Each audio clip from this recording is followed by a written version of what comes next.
நான் பெண்ணாக பிறந்த திருமணம் நடக்காது முன்னே இரு செல்வத்தை பெற்றெடுத்து விட்டு இப்போ தன்னை தலைவில் நிற்கிறேன் அம்மா, தன்னை தலைவில் நிற்கிறேனே. இந்த பாவிக்கு யாருமே இல்லை அம்மா. இப்போ என் மகளை நான் எப்படி காப்பாற்ற போகிறேன்? என் மகளை நான் எப்படி காப்பாற்ற போகிறேன்? இந்த பாவி நிலைமை எடுத்து பாருங்கள் அம்மா.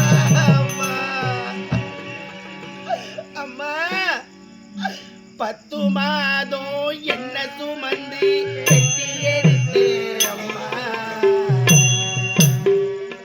அம்மா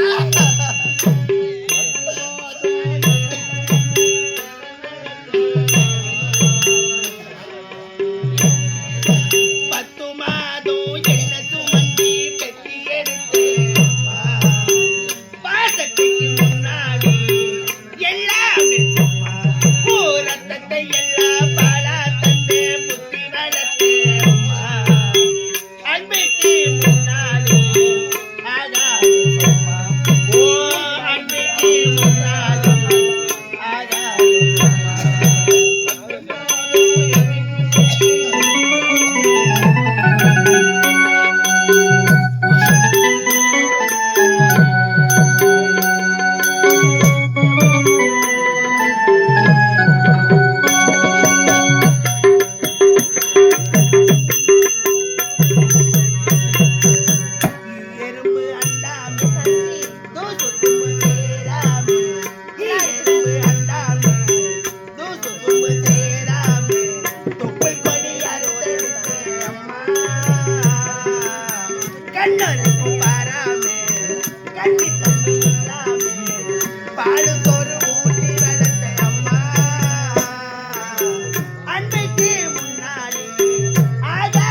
பாரா